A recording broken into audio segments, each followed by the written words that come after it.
Capítulo 21 de novembro, terça-feira. Imagens do planeta em guerra. Pessoas sofrendo com a fome. Pestes e doenças se alastram. Desastres naturais e a consequência da interferência do homem na natureza. Genocídios. Efeitos do aquecimento global. Desastres e matança por todo o planeta. Nos anos 80, em um resort paradisíaco no continente asiático, Jonathan e Eliza Goodman se divertem com os filhos Alan e Uri. Alan sai para mergulhar em alto mar. Enquanto caminha pela praia, Uri ouve um ruído forte. Ele vê uma grande revoada de pássaros no céu e estranha. Alan contempla a paisagem do fundo do mar. Na praia, Uri fica intrigado ao perceber o mar se recolher, deixando a faixa de areia cada vez maior. Alan e o instrutor percebem uma movimentação diferente da água durante o mergulho. Jonathan elogia a beleza de Eliza. Uri se aproxima dos pais e diz que algo estranho está acontecendo. Rapidamente, eles veem alguns turistas correndo. Jonathan, Eliza e Uri se desesperam com a chegada de um tsunami. Eles tentam correr, mas são engolidos pela onda. Alan e o instrutor retornam à superfície. Uri consegue sobreviver e grita, desesperado, pelos pais. Alan e o professor de mergulho voltam para o barco e estranham a maré. Ferido, Uri vê uma criança e tenta ajudá-la. O barco de Alan se aproxima da costa e, em choque, percebe o desastre ocorrido.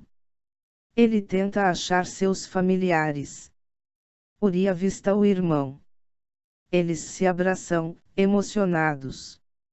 Alguns dias depois, em Jerusalém, Jonathan e Eliza Goodman são sepultados. Acompanhados de Osiel, Marta, Saulo, Gideon, Tamar, Ana e Débora, Uri e Alan choram a morte dos pais. Em hebraico, um rabino recita uma oração de luto. Osiel, irmão de Jonathan, se emociona e é consolado por sua esposa, Marta. Débora percebe sua irmã, Ana, olhando para seu marido, Saulo, e a provoca. No Rio de Janeiro, Lia e Ruben Eisen acompanham as filhas Estela e Susana no saguão do aeroporto internacional, enquanto assistem a uma reportagem sobre a tragédia provocada pelo tsunami. Susana se prepara para deixar o Brasil. Ruben lhe entrega um livro antigo de medicina que usou com Lia na faculdade. Susana fica lisonjeada com a atitude do pai e promete não os decepcionar. Ali no aeroporto, Teresa se emociona ao ter que se despedir do filho Felipe. Ela diz que se preocupa com o futuro dele nos Estados Unidos. Felipe pede para a irmã, Raquel, cuidar de Teresa. Os policiais Luiz Sardes e Guido chegam ao local de um crime. Eles investigam um homicídio e ficam perplexos com a crueldade do assassino. Na casa de Osiel em Jerusalém, Alan tenta confortar o irmão Uri. Débora se encontra com a amiga Ariela em um bar e diz não ver a hora de ficar livre dos familiares. Na casa de Teresa no Rio de Janeiro, ela sente a falta dos filhos Felipe e Osvaldo. Em Nova York, Felipe caminha pelas ruas, encantado. Em Jerusalém, Débora chega em casa tentando não fazer barulho. Desconfiada, Tamar vê a filha chegando tarde da noite e a questiona. Débora mente e diz que estava estudando com sua amiga, Ariela. No Rio de Janeiro, Lia Eisen discursa em um congresso de medicina. Teresa aguarda, ansiosa, pela saída de seu filho Osvaldo do presídio. O rapaz deixa a prisão e abraça a mãe, emocionado. Guido e Luiz Sardes seguem em busca de pistas que possam levar à captura do assassino. Em Jerusalém, enquanto se divertem com dois rapazes, Débora e Ariela tentam despistar Ana. Alan tenta reanimar Uri. Saulo entra no quarto e avisa que chegou visita. Osiel e Marta recebem Gideon, Tamar e as filhas Débora e Ana. Saulo apresenta Alan aos sogros Gideon e Tamar, a noiva Débora e a cunhada Ana. Alan fala de seus estudos em Nova York. Saulo pede para ele cuidar de sua noiva Débora nos Estados Unidos. No Hospital dos Aizen no Rio, Lia e Rubem se encontram com a secretária Letícia. Nicanor, o motorista da família, executa algumas funções para os patrões. Luiz e Guido chegam ao hospital e pedem para falar com Lia e Rubem. Os policiais informam que a vítima encontrada é um médico do hospital. Rubem e Lia ficam inconformados com o crime. Teresa fica satisfeita ao ver que o filho Osvaldo tomou jeito.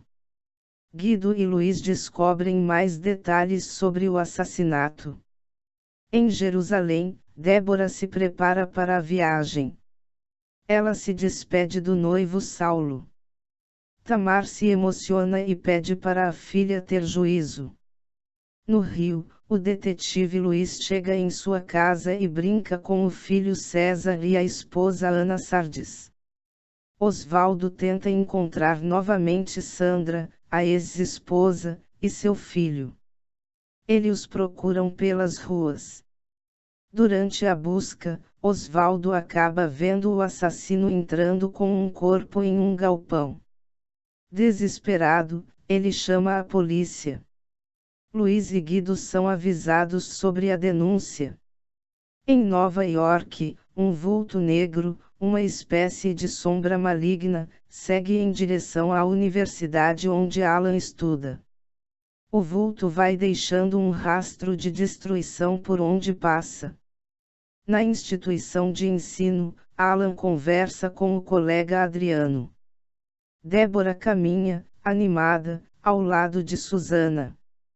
O vulto negro se aproxima de Débora e a faz derrubar os livros no chão. A sombra segue até Adriano e o envolve. Ele para do nada e segue na direção de Débora. O vulto passa por Débora e Adriano como se estivesse selando seus destinos. Alan apresenta a noiva de Saulo para o colega Adriano. Eles se olham com desejo. Alan se interessa por Susana. Preocupado, Osvaldo conversa com Teresa sobre a cena que presenciou. Ele fala do espírito do anticristo. Luiz e Guido chegam ao galpão do homicida. O assassino misterioso consegue escapar e foge de carro.